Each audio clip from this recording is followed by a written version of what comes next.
Hello, beautiful, amazing, fantastic world, and you, wonderful, wonderful individual. Today, I would like to speak about the trust and the faith in gratitude. For gratitude is, a feeling of moving forward, and it is also a feeling of love. For when you are grateful for something, you don't have space for fear, which is in on itself a certain, lack. You are missing something that has nothing to do with any materials, anything that otherwise we think we need to have gratitude. For gratitude is something we can always show in any moment and in any time. But of course, we would have to guide our thoughts right, for our thoughts have far more effect on our emotions and our will than we ourselves like to speak to ourselves about. But this is something we always strive for in freedom. For we can never convince anyone unless they themselves wishes to be convinced. It is about that feeling of always holding oneself to the freedom. So the Christ, I'll tell you, definitely don't force. Many are invited, but not many will answer. It is because that they do not scream in your ear, come and do what you need to do to become a more perfect human being over the incarnations to come. For that is a healthy soul's true objective. Strive for more and more transforming to perfection over time. The in on itself, the progress of becoming is kind of a perfect progress. But it is certain things that has come in the way that has made us aware that we are other and self, so we can have that freedom. Now, these adversary forces are for us meant to know what is good, strengthen the good in the face of the opposition, in the face of the struggles and the pain, the suffering, and to come to the gratitude and love. For when we transform our own inner being, we start to make choices that we didn't do before, for we ourselves have changed values, transformed them, uplifted them to something more healing, to something that is more warm and inclusive. But that is also a choice we make every day in effort. It cannot just be accomplished with no form of reflection or contemplation on these things. But one has to come to a certain steadiness of truth. And when you have the Son of the Christ in your heart, He is constantly there. You always strive towards Him in a sense. And you kind of continuously are, you go to sleep, and when you wake up, you continuously come back to yourself and strive forward instead of going around in a circle. For we always move forward. Nothing stands still. Nothing.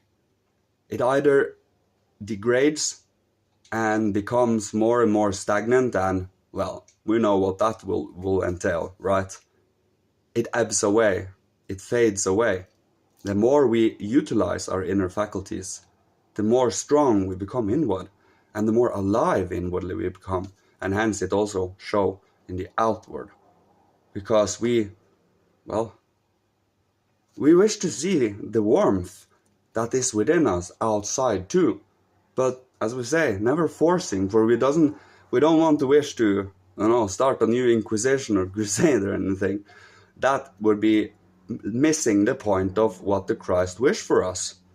We as individuals have a responsibility for ourselves and our growth. Through the love for, the morals, for the good, true, and beautiful. The more we are, become incapable of doing harm to others, because, of course, we always can make mistakes, but we start to feel what the other person feels when we do something that otherwise is not becoming of a human being. And that alone, it kind of hinders you from being an a-hole. Sometimes truth hurts, yes, But once it is heard, it is like ripping off a band-aid. For a little while it does, but after you come to a certain, okay, let's have a look now and survey objectively. We come to certain insights. For sometimes we need to acknowledge and realize that we do have flaws and faults, or karma. And this is more or less something we constantly, every day, try to, like loosening up a knot. And that takes probably a lifetime, maybe 2, maybe 3, maybe more. But that is not the point. The point is that we do walk this path.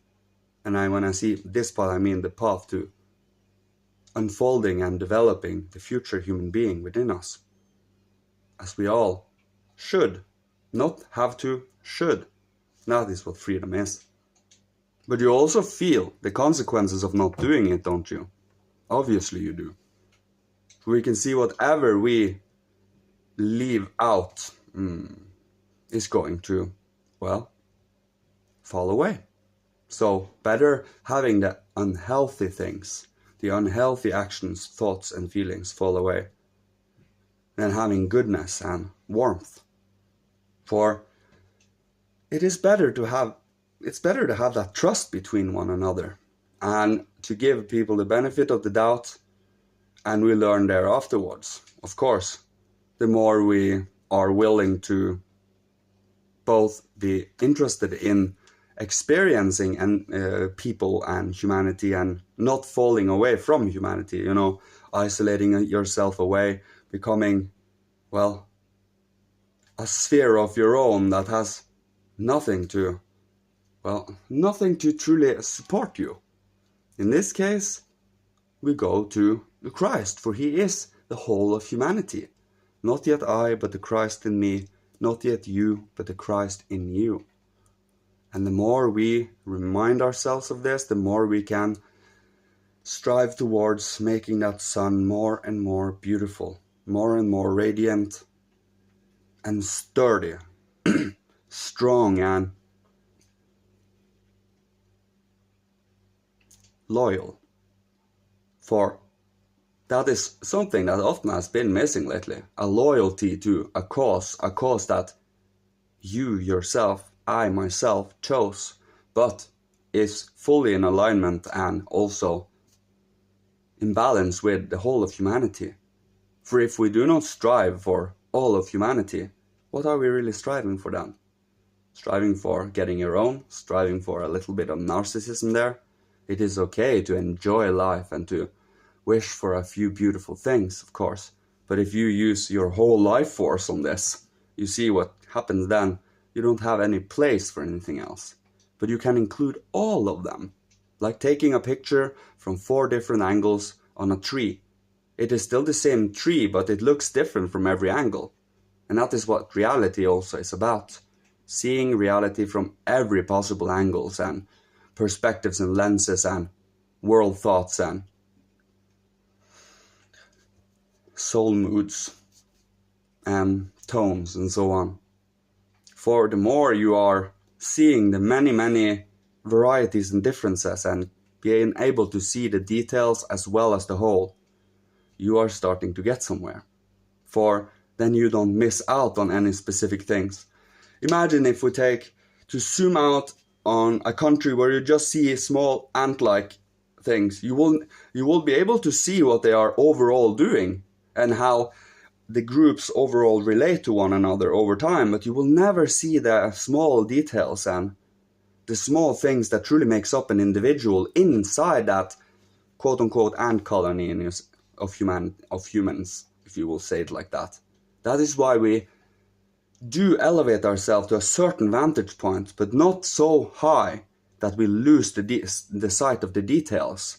Like being just over the roof of a whole city. You will come to see the whole city, but also all its residents and what they are individually doing, everyone. As an example. And that we do with both our own life and observe, of course, objectively without too much biased judgment on others, so we can learn from them too. for good and for ill, or for the countering of ill, if that is what comes out of certain people. But it is about us not falling too much into that, becoming accusing, or it is more like mind your own, but at the same time holding the two humanity at the same time. So I think I will leave you with this. May you be protected, guided, blessed, and loved by Father, Holy Spirit, Christ, Michael, angel masters of old, ancestors from every incarnation. And may you be provided for with all that you need to survive, live, thrive, being creative, inspirational, and healing to the world, so others can choose to follow when the time is right and the courage is at its most high. May you be safe and sound. See you. Love you. Goodbye.